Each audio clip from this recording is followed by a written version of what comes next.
নমস্কার বন্ধুরা, আজকে আপনাদেরকে আরেকটা নতুন রেসিপি নিয়ে আসছি। হ্যাঁ, এই জিনিসটা আপনাদের সবার চেনা, অনেক রকমভাবে হয়তো খেয়েছেন, কিন্তু আমি যেই পদ্ধতিতে করব সেই পদ্ধতিতে কেউ খেয়েছেন কিনা আমাকে জানাবেন। হ্যাঁ, আমি তাহলে শুরু করি। এটা আমার মায়ের একটা বেশ ভালো একটা রেসিপি, সেটাই আজকে আপনাদেরকে দেখাবো।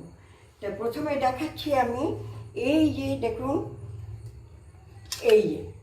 এই যে আমি জিরে জিরে করে একদম যতটা পাতলা পেরেছি, একদম সরু সরু সরু সরু করে ইয়ে কেটেছি। থোড় থোড় এই যে একটা টুকরো আমি রেখে দিয়েছি, কী করে কাটতে হয় সেটা দেখাবার জন্য আপনাদেরকে। এই থোড়টাকে কেটে একটু হলুদ জলে আমি ভিজিয়ে রেখে দিয়েছি। এবার এটা আমি ছেঁকে একটু নুন মাখিয়ে 5 মিনিট রেখে দেবো। এই যে নুন মাখিয়ে সবসময় থোড়ে কম নুন দেবেন, কারণ থোড় না এমনি একটু নোনতা থাকে, তাই জন্য নুনটা খুব কম পরিমাণ দেবেন, টেস্ট করে তারপরে আবার দেবেন, তা না হলে ভীষণ নোনতা হয়ে যায়। ওই জন্য আমি খুব কম পরিমাণ নুন দিয়ে একটুখানি মাখিয়ে রাখলাম। আর এই দেখুন, যতটা পেরেছি আমি একদম ঝিরি ঝিরি ঝিরি করে কেটেছি, একদম পাতলা। আর আমার বাড়ির গাছের থোড় তো ভীষণ নরম, খুব নরম কচি, তাই এটা আমি নুন দিয়ে মেখেছি। এবারে থোড়টা কীভাবে কাটতে হয় সেটা আপনাদেরকে দেখাচ্ছি আমি। হ্যাঁ, থোড় কাটারও কতগুলো নিয়ম আছে, সেই নিয়মটা না করলে পরে থোড় খেয়ে মজা নেই। এই থোড়ের যে এই যে কলার এই যে বাকলটা আমি ফেলে দিচ্ছি। হ্যাঁ, এটাকে ফেলে দেবো, এটাকে আমি ফেলে দেবো। এটা যে পুরো বাকলটা আমি ফেলে দিলাম। ফেলে দিয়ে যেহেতু আমার এই কচি, তবু আমি ছাড়িয়ে নিচ্ছি, খুবই কচি। এই খোসাটা আমি এরকমভাবে, আমি বটি দিয়েই করছি, যে ছুরি দিয়ে পারে ছুরি দিয়ে করবে, এটা ছুরি দিয়েই ছোলা যেত, ঠিক আছে, আমি বটি দিয়েই ছুলে দিলাম। এবার ছোলা হয়ে গেল। এইবারে এই জিনিসটা হলো আসল কায়দা হলো এইটা। এই যে পাতলা করে এমনি করে কাটলেন তো, কাটার পরে এই আঙ্গুলের মধ্যে এই যে সুতোটা আসবে, এই যে সুতো একটা সুতোর মতন আসে, এই সুতোটা আঙ্গুলে জড়িয়ে নিতে হবে। আবার আরেকটা টুকরো করলাম, করে আবার সুতোটাকে এরকম করে আঙ্গুলের মধ্যে জড়ালাম, এরকম টুকরো করে করে সুতোটা আঙ্গুলে জড়িয়ে জড়িয়ে তারপরে এই সুতোটা ফেলে দেবো। ফেলে দিয়ে যতটা সম্ভব একদম ঝিরি ঝিরি ঝিরি ঝিরি ঝিরি ঝিরি ঝিরি করে যতটা সম্ভব, যে যতটা পারবে, যত ভালো কাটা হবে তত রান্নাও ভালো হবে। এই যে আমি কেটে নিলাম। তেল দেবো পরিমাণ, এটা তেল দেবো, ঘি দেবো, হ্যাঁ, সবই দেবো। আচ্ছা, তেলটা দিয়ে আমি এখানে একটু এই যে সুতোগুলো দেখাচ্ছি, এই যে আমি যে কেটেছিলাম না, তারা এই যে সুতোগুলো আপনাদের দেখাবার জন্য জমা করে রেখেছিলাম। এই এতগুলো সুতো বেরিয়েছে আমার, এই যে আঙুলে জড়িয়ে জড়িয়ে সুতো বেরিয়েছে। আলুটা ভেজে রেখে দেবো, তেলটা যখন গরম হবে তখন আলুটা ভেজে দেবো। আর মশলা দিয়েছি হলো এই যে অল্প, মানে 1/4 হলো হলুদ গুঁড়ো, কেন হলুদ ওখানটা দেওয়া আছে ভিজানো। আর হলো 1/2 চামচ জিরে, 1/2 চামচ ধনে, 1/2 চামচ হলো আদা, আর লঙ্কা 1/4, সে লঙ্কার গুঁড়োটা 1/4, আর বাকিটা হলো কাঁচা লঙ্কা দেবো। হ্যাঁ, এটা একটু কাঁচা লঙ্কা হলেই ভালো হয়। আচ্ছা, এবার তেলটা গরম হয়ে গেল, আমি আলুটা ভেজে তুলে রাখবো আগে। আলুটা একটু ভেজে তুলে রাখবো। তো সামান্য পরিমাণ নুন দিয়ে আমি, নুনটা কেন কম দিচ্ছি, ওই যে থোড়টার মধ্যে নুন ভাব আছে, সেই জন্য আমি সামান্য পরিমাণ নুন দিয়ে এই যে আলুটা ভেজে রেখেছি। আর এই মশলাটার মধ্যে আমি, এই যে মশলাটা, এই মশলাটার মধ্যে আমি একটুখানি জল মিশিয়ে রেখে দেবো। মশলাটার মধ্যে আমি হালকা জল মিশিয়ে ওটাকে রেখে দিলাম, কষাবার জন্য খুব ভালো হয়। হ্যাঁ, আর গোবিন্দভোগ চাল, এই যে এক মুঠো গোবিন্দভোগ চাল আমি এই ঝাঁঝরিতে ধুয়ে জল ঝরিয়ে রেখে দিয়েছি। হ্যাঁ, এবার আলুটা আমি তুলে নিচ্ছি, চটপট জল পড়ে গেছে, তাই কাজু কিশমিশ ভেজে তুলে রাখবো। কাজুটা দিয়ে দিলাম। এইবার আমি কিশমিশ দিয়ে দিলাম, দিয়ে বেশি ভাজতে হবে না, কিশমিশ দিয়ে বেশি ভাজতে হয় না, অল্প একটু ভাজলেই হয়ে যায়। হ্যাঁ,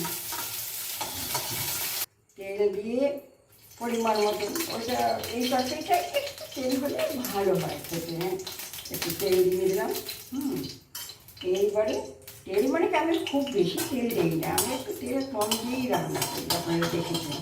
অল্প পরিমাণ জিরে দেবো, তারপরে হলো তেজপাতা দেবো, তারপরে একটা শুকনো লঙ্কা দেবো, এই একটা শুকনো লঙ্কা, এই শুকনো লঙ্কা দিলাম। হ্যাঁ, এইবারে এলাচ সবসময় ফাটিয়ে দেবেন, ফাটিয়ে না দিলে ফট করে ফুটে আছে মুখে।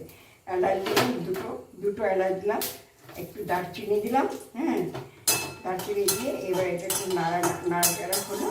চালটাকে যে আমি এটার মধ্যে ধুয়ে রেখে দিয়েছিলাম না, এই চালটা দিয়ে দেবো এর মধ্যে। গ্যাসটা একটুখানি কমিয়ে নিলাম। এটা হলো গোবিন্দভোগ চাল, এটা হলো গোবিন্দভোগ। এই রান্নাটা গোবিন্দভোগ চাল দিয়ে হবে। চালটা দেখুন, এটা খুব গরম ছিল তো, চালটা দেওয়ার সঙ্গে সঙ্গে ফ্রাই হয়ে গেল। এইবার ফ্রাই হয়ে যাওয়ার পরে আমি এই যে মশলাটা তৈরি করেছিলাম, মশলাটা দিয়ে দেবো। এই মশলাটা দিয়ে কষাবো, মশলাটা দিয়ে মশলা কষানোর সময় সবসময় যেই নুনটা আপনার দেওয়া দরকার ওখানটায় সেই পরিমাণে নুন দেবেন। সবসময় নুনটা থোড়ের মধ্যে নুনটা কম দেওয়ার চেষ্টা করবেন। যদি একবার নুনটা হয়ে যায় তাহলে কিন্তু সেটা ভালো লাগবে না, সেই জন্য নুনটা আমি কম দিলাম। হ্যাঁ, আচ্ছা, এইবারে এটা যখন আলুটাও দিয়ে দিলাম, আলুটা সিদ্ধ হতে টাইম লাগে তো, আলুটা দিয়ে দিলাম। বেশ মশলাটা কষা হয়ে যাবে, তখন আমি এই যে পিছনের যে ইয়েটা আছে, ঠোঁটটা আছে, সেই ঠোঁটটা আমি দিয়ে দেবো। আর একটু চটকে নিয়ে একটু হাত দিয়ে, নুন দিয়েছি তো, একটু হাত দিয়ে চটকে নেব। চটকে নিলাম, চটকে নিয়ে এইবারে আমার এই দেখুন তেল ছাড়া হয়ে এসছে। এই দেখুন আমার মশলাটা কষা হয়ে এসছে। হ্যাঁ, তেল ছাড়া হয়ে এসছে। এইবারে আমি এইটাকে দিয়ে দেবো। হ্যাঁ, এই জলটা বেরিয়েছে, ঠোঁটের জলটা বেরিয়েছে, সেই শুদ্ধই আমি দিয়ে দেবো। ঠোঁটের জলটা শুদ্ধই দিয়ে দেবো। দিয়ে আমি এটা ঢাকা দিয়ে করবো। জল যদি লাগে তবেই জল দেবো, না হলে জল দেবো না। এবার দুটো কাঁচা লঙ্কা দেবো, যেহেতু শুকনো লঙ্কাটা আমি কম দিয়েছি, আর এটা হচ্ছে শুকনো লঙ্কা কমই দেয় আর কাঁচা লঙ্কাটাই দেয়। হ্যাঁ, তারপরে নামাবার আগে ভাজা মশলার গুঁড়ো দেবো, আর একটু ঘি দেবো, মিষ্টি দেবো, তারপরে আমি নামাবো। এটার মধ্যে একটু টাইম লাগবে। ঢাকা দিয়ে রেখে দিয়েছিলাম সিমে, তাতে বেশ ভালোই জল উঠেছে। বেশ ভালো জল উঠেছে। জল উঠেছে এই যে এটা কতটা কমে গেছে, দেখুন কতটা কমে গেছে, অনেকটা কমে গেছে। এবার একটু অন করে দেবো। হ্যাঁ, জল উঠেছে, এবার অন করে দেবো। জল উঠাবার জন্য আমি সিমে দিয়েছিলাম আর সেদ্ধ হওয়ার জন্য, প্রায় সেদ্ধ হয়ে এসছে। আর একটুখানি আমি রাখবো, এবার একটু অনে দিয়ে রাখবো, তারপরে আবার দরকার হলে আবার আমি সিমে করবো। এই সমস্ত রান্না একটু টাইম লাগে, টাইম ধৈর্য দুটো না হলে হয় না। হ্যাঁ, দেখেছেন কত কম হলুদ দিয়েছি, তাও কত রং হয়েছে। কারণ ওই যে হলুদে ভিজিয়ে রেখেছিলাম, সেজন্য হলুদের পরিমাণটা আমি কম দিয়েছি। সিমেই থাকবে এখন। হ্যাঁ, ওইদিকে একটু গরম জল বসিয়েছি, আর এটার দেখি অবস্থা কী হচ্ছে। হ্যাঁ, এটা প্রায় কষানো হয়ে গেছে। হ্যাঁ, এটা দেখুন প্রায় কষানো হয়ে গেছে। হ্যাঁ, কষানো হয়ে গেছে। এইবারে একটু গরম জল দিলে জিনিসটা খেতেও ভালো হবে। বেশি না, সামান্য জল দেবো। খুব কষানো, জলটা ফুটলে পরেই এটার মধ্যে নিয়ে দেবো। তারপরে এর মধ্যে একটু কাজু দেবো, কিশমিশ দেবো, ঘি দেবো, ভাজা মশলা দেবো। হ্যাঁ, জল গরম হয়ে গেছে। এবারে কাজুটা একটুখানি গোটাও দেওয়া যায়, আবার একটু ভেঙেও দেওয়া যায়। আমি ভেঙেই দিচ্ছি। হ্যাঁ, এই যে এটা লেগে এসছে, মানে তার মানে কষানোটা হয়ে গেছে। ভালো কষানো না হলে কখনো তরকারি টেস্ট হয় না। এটা আমার কষানো হয়ে গেছে, জলও আমার ফুটে গেছে। এইটা অফ করে এই দেখুন, এবারে এটাকে অন করে আমি এই যে হালকা জল দেবো, বেশি জল দেবো না। এই দেখুন আপনাদের মাপটা দেখাচ্ছি। এই বাসনটায় দিলাম যে একটু জল, এই জলটা দিলাম, ঠিক সেই পরিমাণেই আরেকটু দিলাম, ব্যাস।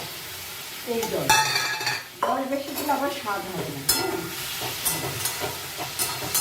ভাজা এই যে কিশমিশ আর কাজুটা দিয়ে দিলাম। হ্যাঁ, এই চাল আর ওটা সেদ্ধ হয়ে গেছে, তাই জন্য এই যে এখন মিষ্টি দিলাম। হ্যাঁ, এই মিষ্টিটা একটু বেশি পরিমাণ লাগবে, 2 চামচের মতন তো লাগবেই, কারণ থোর তো, থোরে একটু মিষ্টি মিষ্টি না হলে ঝাল ঝাল মিষ্টি মিষ্টি হবে, তাহলেই ভালো লাগবে। বেশি নোটা হয়ে গেলে থোর একদম ভালো লাগে না খেতে। গ্যাসটা সিমে ছিল, আমি এইটা রান্না করে এটা দিলাম। এইবার আমি ভাজা মশলা দিয়ে আর ঘি দিয়ে নামিয়ে রেখে দেবো। ব্যাস হয়ে গেল, আমার চালও সেদ্ধ হয়ে গেছে, থোড়ও সেদ্ধ হয়ে গেছে। এই যে ভাজা মশলাগুলো 1 টেবিল স্পুন দিলাম আমি, এইটার মধ্যে দুটো দিলাম মানে 1 টেবিল স্পুন। হ্যাঁ, 1 টেবিল স্পুন আমি ভাজা মশলাগুলোটা দিলাম, 1 টেবিল স্পুন আমি ঘি দিয়ে দিলাম। ব্যাস, আর কিছু দিতে হবে না। এবারে আমি এটাকে প্লেটে নামিয়ে দেবো। থোড়ের ঘন্ট, থোড় অনেক রকমভাবে খেয়েছে, এইভাবে খেয়ে দেখবে, এটার একটা আলাদা স্বাদ। কড়াইতে কিন্তু এই দেখুন, কড়াই পরিষ্কার।